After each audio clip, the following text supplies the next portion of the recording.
একজন খেলোয়াড় পরিবর্তন মাইলুম একাদশের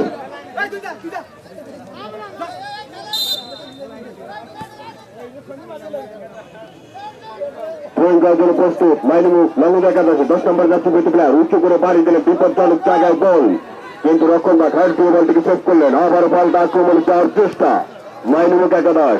সেখানে রক্ষণবাগ চমৎকার ভাবে বলটি সেভ করলেন এবং হ্যাট দিয়ে সতীর্থকালের উদ্দেশ্যে বাড়ি দিলেন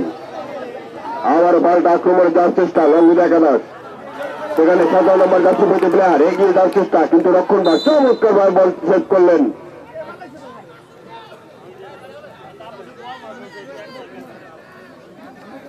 এবং অবৈধভাবে বাধাগ্রস্ত কারণে ফাউলের নির্দেশ দিলেন সম্মানিত রেফারি মোহাম্মদ রকির উদ্দিন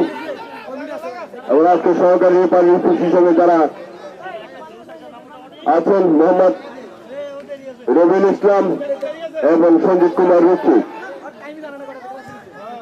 উঁচু করে বাড়ি দিলেন চতুর্থকালের উদ্দেশ্যে সেখানে 9 নম্বর উদ্দেশ্য বল এবং বলটা আক্রমণে যাওয়ার চেষ্টা মাইনুমুখ একাদশ 11 নম্বর যাচ্ছে প্লেয়ার কিন্তু সেখানে রক্ষণবাগ চমৎকার ভাবে বাধাগ্রস্ত করলেন এবং পাল্টা আক্রমণে যাওয়ার চেষ্টা লঙ্গুদ একাদশ সেখানে 13 নম্বর যাচ্ছে প্লেয়ার বিপজ্জনক জায়গায় বল এগিয়ে যাওয়ার চেষ্টা কিন্তু না রক্ষণবাগ দক্ষতার সাথে বলটি সেভ করলেন এবং কিছুটা আলোচনা শট ফলে বল সরাসরি 500 রেখার বাইরে ফলে তুই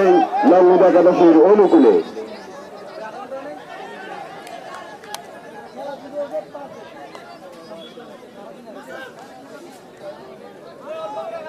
পাঁচশো রেখার বাইরে 500 রেখার পাশে যারা আছেন সাইডলাইন থেকে অন্তত 2 করে দাঁড়ান আপনাদের জন্য খেলা দেখার বিঘ্ন হচ্ছে চমৎকার ভাবে নিজেদের মধ্যে দেয়া নেয়া আবারও সেই লঙ্গটি 7 নম্বর ব্যক্তিগত প্লেয়ার কিন্তু সতীর্থ খেলা দিতে পারলেন না সেখানে রক্ষণবাগ চমৎকার ভাবে বাধাগ্রস্ত করলেন এবং সতীর্থ খেলার উদ্দেশ্যে বলটি বাড়িয়ে গেলেন সেখানে 11 নম্বর ব্যক্তিগত প্লেয়ার আবারও পাল্টা আক্রমণে যাওয়ার চেষ্টা মাইনুমুখ একাদশ 11 নম্বর ব্যক্তিগত প্লেয়ার কিন্তু রক্ষণবাগ